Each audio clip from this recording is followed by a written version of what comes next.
Eh bien, bonsoir Bandeko, Balandi Sangoya, émission Tala Congo de partout au monde. Nenge Bolandara, émission Nabino Nakati à www.congovisiontv.com. Lelo encore une fois, et c'est Pelisaki Bandeko, Balandi Sangoya, émission Tala Congo de partout au monde. Pona Kolanda, émission Nabino Oyo Bolandaka, toujours Nakati à www.congovisiontv.com. Lelo encore une fois Bandeko, écoutez que Tobet Labino li solo moke concernant ma cambo ezali ko dérouler na kati ya mboka et puis na ba événement oyo Congo Vision ezali ko landela na kati ya communauté puis na kati ya diaspora précisément na kati ya pays lisusu encore une fois. Lelo tozali ko be ko ibsabino que il y a eu beaucoup de jours beaucoup. Tolobi mingi toyoki mingi. Merci mingi. Bandeko Balandi Sangoya émission Tala Congo de partout au monde. Totombeli bino bobo tope kimia ezala na bino bisika nyonso beaucoup tamina ngonga oyo pona kolanda émission na bino oyo bozelaka toujours na katia www.congovisiontv.com.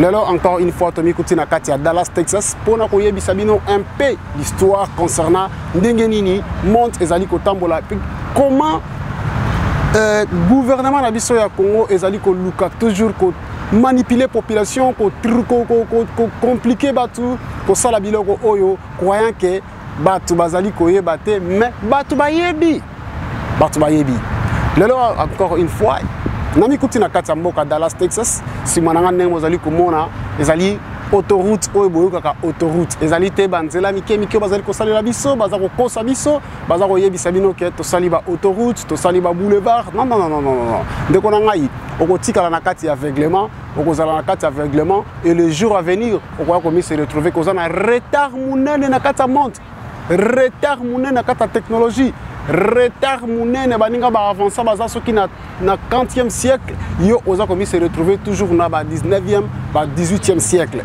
tandis que le monde est yango wana alors mokolo molelo et c'est Pelisaki ke wabino humble serviteur Boni Menga apesa bino événement muke o ozali kolanda na minute oyo nasali kolingana lobela bino bandeko na ngai concernant eloko etali concertation oyo bazali koloba ezali dialogue entre les Congolais mais quand on parle de dialogue entre les Congolais, qu'est-ce qui est là-dedans? Qu'est-ce qui est là-dedans au juste? Quels sont les sujets? Quels sont les topics qu'on va discuter là-dedans? Parce qu'on a vu, ils ont déjà fait tout ce qu'ils ont voulu faire. Bah, jouer avec la Constitution, bah, jouer avec bah, plan pour développer Mboka. Maintenant, pour Simbi Sabino, touche. Pour faire la concertation. Tout cela, c'est pour dire qu'ils ont vu qu'en 2016, il n'y aura pas moyen de voler, il n'y aura pas moyen de tricher comme ils ont triché avant. C'est pour cela qu'ils vous appellent maintenant. Ils vous appellent maintenant de sortir et de venir discuter ensemble pour accorder encore une troisième fois le mandat. Tandis qu'ils ont fait le deuxième mandat avec vol. Ils sont allés à Johannesburg, à Sand City. Vous êtes partis là-bas, on connaît tous ceux qui étaient là à Johannesburg. Vous discuter, vous sololi, vous pèsez même le pouvoir, vous kabimboka, dans ma boka étranger. Et maintenant, encore une fois, pas même à l'étranger, mais na kati ya mboka nabino, vous avez osé pour dire que non, tout ça la concertation, tout qu'il y a la concertation pour voler encore une fois et céder le pays entre les mains d'un diable. Vous savez bien que vous habitez avec le diable dans les pays. Vous le savez très bien.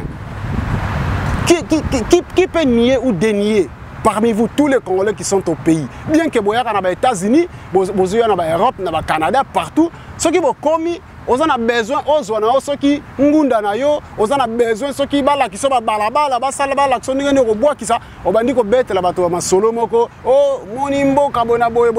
mais quand on va vous poser des questions, comment le pays évolue, comment le pays marche, vous aurez toujours la parole à Yango wana lelo émission Nabino et Tala Congo, tolobela rabino donc les 4 vérités de ce qui se passe dans le monde. Yango wana lelo bande konangai na bimaki pona koyebisa bino eloko moko. Concertation oyo peuple congolais bazali ko zela. Bazela ou pas, ça ne concerne que mutu na mutu. Parce que maintenant bandeko ndenge naza kolobela bino mokola lelo concertation bozinga boke ça la concertation. Boyebi concertation wana eza ko parler de quoi? Est-ce que boyebi concertation wana et comme ma pays où? Est-ce que boyebi concertation wana? Qui est le promoteur? Est-ce que boyebi concertation wana et quoi aboutir na nini? Parce qu'aujourd'hui, on a vu dialogue à Sun City et même pays n'a rien du tout. Dialogue à Sun City et même pays n'a défaillance et même pays n'a sous-développement. Aujourd'hui, nous sommes comptés parmi les 40 pays les plus pauvres du monde. Et le Congo est le deuxième pays le plus pauvre du monde. Bien aimé, et là, on se soutient au sala, toye baranini au sala, penini tolingi loba, nini tolingi to kende kofanda pour te discuter. On voit d'autres diasporas, nakata ya Europe. Vous avez s'autoriser même pour dire que non, nous sommes prêts à aller au dialogue. Mais comment vous êtes prêts d'aller au dialogue? Aller au dialogue, faire quoi? Qui vous a choisi? Qui vous a envoyé? Avec quelle autorité? Et avec quel courage? Nous sommes venus pour la concertation. N'oubliez pas, Moïse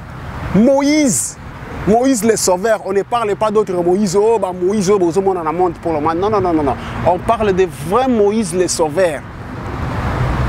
Moïse a fondé un pharaon. Mais le jour où a compris que non, Azali mwana ya pharaon te, Moïse a rejeté qui ba couronne nyonso ya prince au ba pesaki pour montrer qu'il était fort et qu'il était un envoyé de Dieu. Abetaki même un soldat de pharaon na kati ya Égypte même pour montrer que je suis un envoyé de Dieu. Mais ba prophète babimaki en 2011, le prophète Babimaki, le prophète na côté à opposition, le prophète na côté à opposition, le prophète na côté à gouvernement, oh yenda ponami, yenda kokambamboka, oh kuna bona bona. Mais dit, vous vous trompez entre vous. Tu trompes qui? Qui ne connaît pas la Bible? Qui ne lit pas la Bible? Mais il y a eu trop de prophètes. Alors, parole à ma prophète Nyosoana, tous ceux qui ont parlé, tous ceux qui ont prophétisé, qu'est-ce qu'il y a eu comme réaction? Qu'est-ce qu'il y a eu comme bénéfice dans la parole à Bango? Qu'est-ce qu'il y a eu comme solution ou suite dans la parole à Bango? Alors, bien aimé, tous à l'aise, parce qu'ils sont congolais, problème n'a pas moko, ils ont des précipitations. Et puis, autre chose dans le balelo, les alliés loko moko oekeno bana mboka baza ko wela système ya cupidité. Et là on Congo, système ya cupidité. Le grand héros Lumumba, grand héros altika liloba wana pe aloba yango. Soko tali ma parole nyoso Lumumba loba. Atiaka point sur les i concernant cupidité. Ba nous consombongo nde ba tika mboko ezokufa. Nous consommons ne bazolinga bakima Europe, bazonga na Congo pour bakende ko luka mbongo ndenge ba mesana. Mais avant, on fouillait les pays pour monter en Europe, non? Avant, on fouillait les pays pour monter au Canada. On fouillait les pays pour venir aux États-Unis. Mais maintenant, nous commençons maintenant à fuir les États-Unis pour retourner au Congo. Nous commençons encore à fuir l'Europe pour rentrer maintenant au Congo. Allez faire quoi? Mais on disait avant que c'est l'Europe. C'est en Europe où il y a l'argent. C'est en Europe où il y a tout. Mais, c'est quoi? Beaucoup de gens qui m'ont moqué. Où? Beaucoup de gens qui m'ont dit que pour la raison de moka. Mais, confusion. Aux hommes de confusion bandara. Delika mongo tozolo benila yango wana. Confusion na mitu ya ba congolais. Confusion. Tu veux maîtriser ma cambouti. Tu veux maîtriser ma cambouti. Tokima Congo, Tokima Zaïre plutôt. Pour la koya na États-Unis, croyez que na États-Unis visa bien, on comme riche na seconde. Tokima Congo, Tokenda Europe, croyez que na Europe ne visa ma cambouti a bien. Tokima Congo, Toya na États na Canada, croyez que na Canada ne vit bien zali. Mais maintenant, tala siko likambango. Confusion totale. Concertation est leur côté. Concertation est comme ngana yo to fandi. To lobi ke ndenge ni wana zo yiba. Ndenge ni wana salaboy. Ndenge na zo salaboy. Est-ce que ça demande concertation ou ça demande que batoba ba fanda na kati ya parler du peuple, ba fanda ba non, ils ont quoi 2 secondes. Ils ont quoi 2 secondes. Le vrai Congolais, bana moka, balobi que non, na minute on va reconnaître yo comme président hein, té. Donc, au Sosali déjà quelques années, na kati ya tricherie au Salaki. Maintenant, tout le monde qui est makambozo simbate, cédé, continuer makambo. Tala moka neti Kenyan. Tala moka neti Kenyan. Bazu ba trouble. Bazu ba trouble. Mais à reconnaître que non, na iba ki na ngai. Et Salaki forcé. Ba fandi si bango, ba solo li. Entre bana mboka, ba solo li bazu solution. Na rozala na tête, o rozala mutu ala ndingai. To kamba mboka. Na mandé ko ya mususu total ndengeni makambo kozala. Mais besoin de solution plus vite.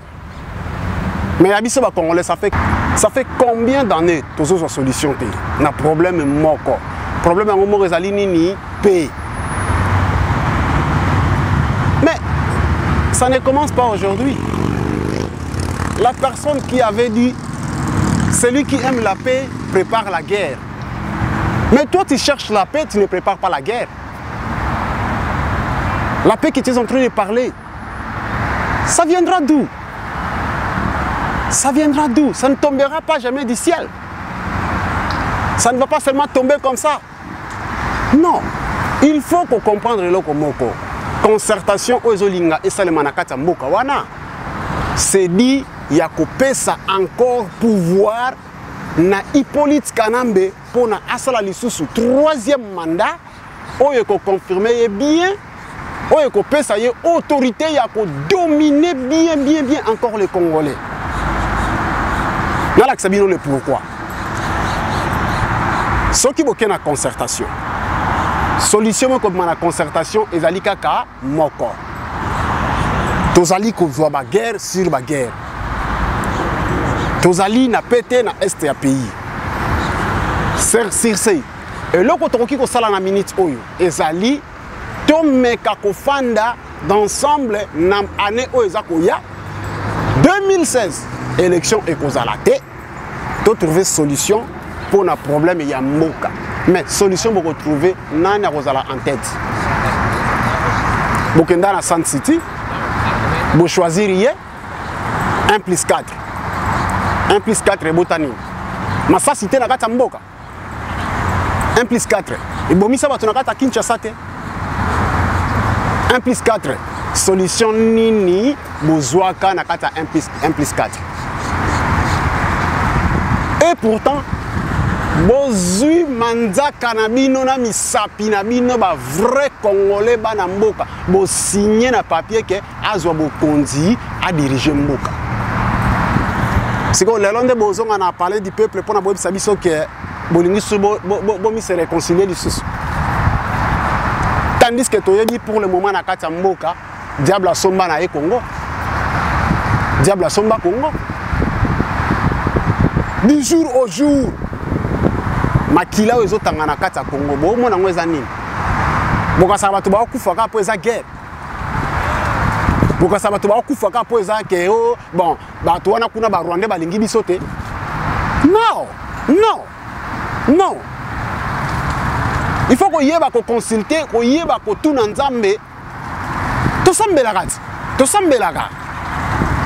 même si on parle de faux pasteurs na Katamboka, ba pasteur ba komi na bango ba toke simba pe ba kisi net gouvernement. Ba pasteur ba komi na bango ko simba pe ba kisi pour ndimba ton dans l'église, mais dit n'oubliez pas na kata Sodome et Gomorrhe.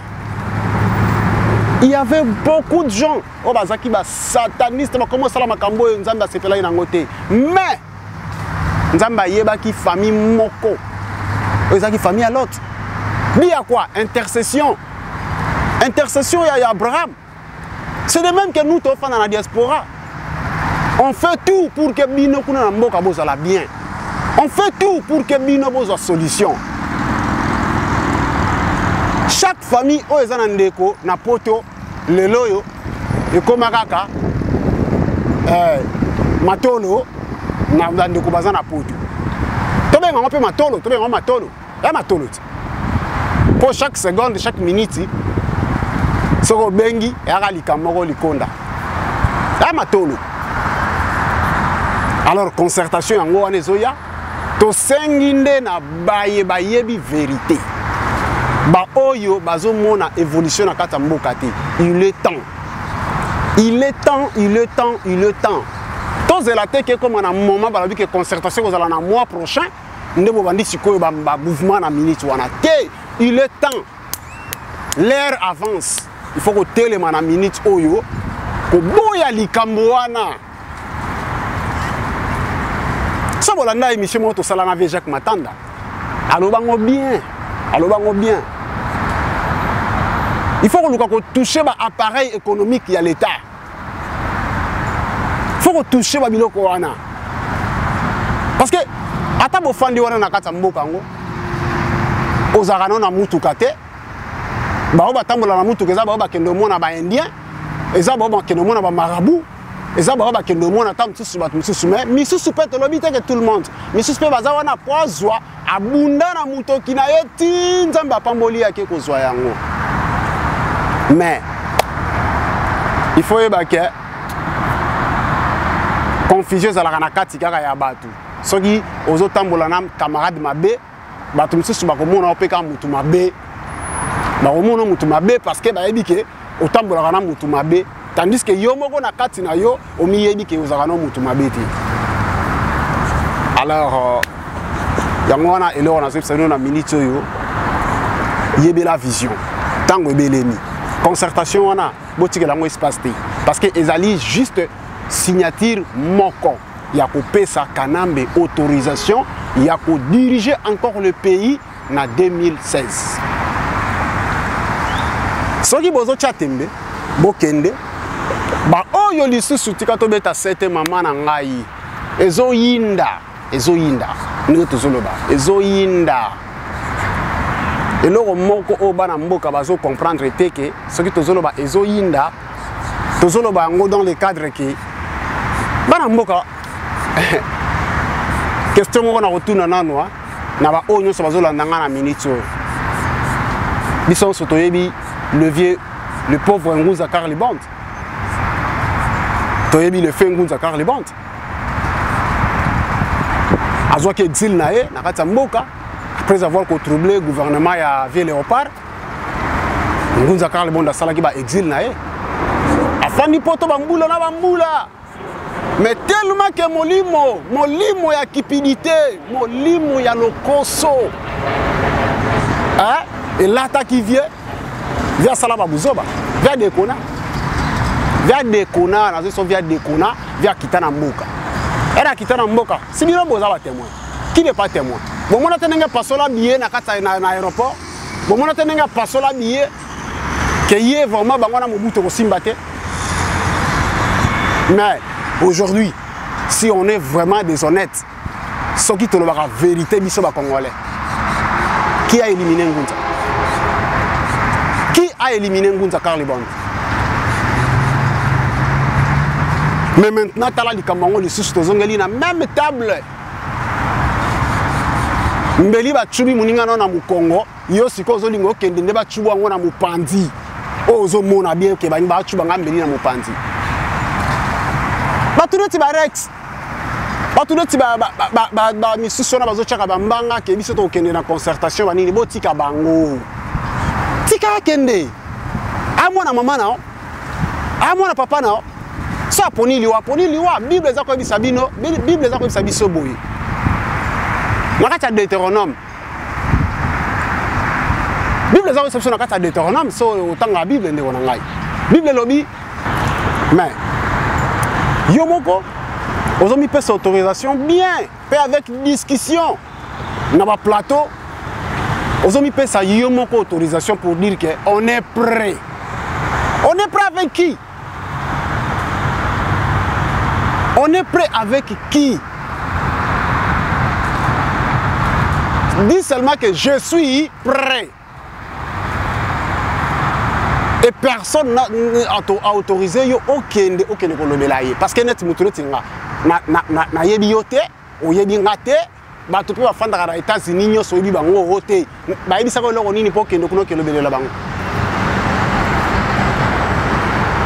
bango pe bafandaka na Canada oyebi pe bato nyonso wana bazalaka na Canada te okutanaki na bango mpo bayebisa likambo okelobelela bango kuna na kati ya France pe yango na Belgique Europe mobimba yo okutanaki na bato wana nyonso mpo balobela likambo okelobelela bango kuna tala. Voici, j'ai mis devant toi deux choses. La vie ou la mort. À toi de choisir. Nzambe azobate avant de créer le monde, ayebaki ke butu ekozala, moi pe kozala, mais azela ki tant nango ekoka pour créer biloko wana. Et de même chose bino tout, biso tout ba congolais. Oyo ngonga oyo tona moi mais c'est totali bien te ba master na biso misuswa butu ekote la bona kata kin ba kozonga na yo tozongi saka ba corps na Europe euta pardon ba corps zong euta ka Europe ezongi kin mais yo ba kozongi sa na Europe omona ka susu moi te pona nini mingi tofandi na ba poto toyeba poto kala tofandi na ba poto mais toyebe la vision te. Yo omona likambo ezoleka na mboka ba poison ba nini ba biloko wana omona ngo blague. Omona ngo blague. Ya blague te mona mère ya blague te. Ya likambo ya kofongola misu. Okokende na ope ofandaka na kiti wana kaka kiti ofandaka. Yo kotaki na salle na mona tongo. Mais na butu yo yebi le onesa na kata salle wana. Ke ngainde. Alors yo kende lobake na futi biye na nga na keikin na kei kotala ndenge nini mboka na ngezo déroulé mais kolobate ke okei pona olobelela ba master olobelela ba bazali libanda te to poni mutu te to tindi pe mutu te donc mutu na mutu ayeba na marque na yinga sama kamna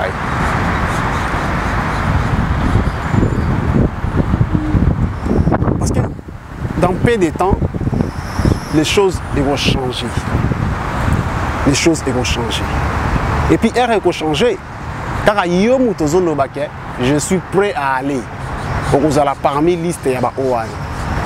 Bolanda muke. Na réponse kaka muke. Ya Francis Kalombo. Zongela image wana Francis Kalombo. Alobi nini bazo akize kamere. Na ba contrat moko ba sala kisoki na ba compagnie moko mining so banini mais ere koma ki moment ya Afrique du Sud alors bien mais soki baza ko renouveler ba contrat na bango bien te biso to kende wapi ozolanda alors bien soki ba bandi ko bebisa na Afrique du Sud siko bango mukolo bako kan ekokoma moment na bango ba kima bako kimela wapi mais yo oh zolingo kende concertation mais ça la concertation na kombo na yo moko na libota na yo na famille na yo loba yango bien kuna nga na yawa pona ko défendre famille na ngai tribu na okutu te pona kata tribu no ba biso pe balingaka oti loba nde na ko défendre famille na ngai tel ki ngandi wana nde to yoka to ndima ngo penza ke non o défendra ki nde famille na mais comme mutu neti ngai o défendre nga na nini o défendre famille ya master nga kuna na nini poto fandi na kati ya États-Unis aboye mutu msuku to atala kata muninga te ayebi atanda kwa muninga te siko yo parce que yondo zo mibenga yonde olingo tele mobiki on a aucune concertation pona ki ko lobela diaspora te diaspora to poni mutu te soto bito pona na diaspora to ko pona ndeta msusu un noir américain to ko pona un noir américain o azana souci à congolais ndako kende ko lobela ba congolais ou to kota na immigration to poni un agent immigration oya mona ka ndenge nini souffrance ba congolais bazoya ko lela mutu moi devant immigration na mabezo le kana mboka mais to pona un congolais té parce que un noir américain on a saka komi kuna a ko défendre selon makambo ya yokaka o bana mboka bazoya ko exposer Parce qu'il y a trop de problèmes. Bino kasi ke mutu nyonso ayaka kaka alobi ke o akolobi bona boy. Non. Bozo boma ba papa na bango. Lelo yo soki famille neti ya ba général Mbuza Mabe, famille neti ya ba général Golowa, famille ya ba famille mingi. Obo lié ba papa na bango na kata mboka. Ba telemi, ba lobi ke non toke exil. Ba sololi de tout ce qui s'agit, de tout ce qui s'est passé na kata libo to bango pe na kata na vie ba papa na bango. Est-ce que bo loba ke ba tona ba ko boka ngunda ba kosi? Non. Yebe la vision. Yo lingo kende na mboka pona kende ko solola la concertation, kende solola ndenge na yo. Biso to che clé penza. Clé to kangi ba tiyo nyonso. De o kende concertation akena marque na ye. Mais to yebi ke na 2016 bozo solution kuna bozo solution te. Attends kale mote ko pela na mboka wana. Mais ba o ba ko die totalela bango kaka. Tozongi saka ba corps na kin. Mais bako longola nde corps na kin et kozonga nde koto yo. Parce que Nzamba lobi, voici j'ai mis devant toi la vie et la mort. À toi de choisir. Mais choisis la vie pour que tu vives. Mais bande ko so bali ngaba kende concertation, ba poni na bango liwa. Botika bango ba dire. Botika bango ba dire parce que lobi kuna. Ba lobi na tangu mutu akufaka nde ba yeba bolamu na ye. Mais tant que en vie, nous avons fait les solos malamu azata. Nous avons fait les solos malamu azata. Mais tant que kangi misu, ne bolamu na osiko batu bakoye mais tant qu'il y a des concertations pour nous défendre seulement ngai na famille na yo. Mais ko kende te po na zaka na diaspora ko défendre diaspora. To boyi. Ba tata ba mama ba o balanda biso. Ba o pe ba yo kaka. Lelo vraiment mokolango c'est pelisaki totiki bino na bobo to pe na kimia à la prochaine tokoyebi sabino sikoyo. Pourquoi na opposition pe bato misusu bazolinga ko telemate po batia moto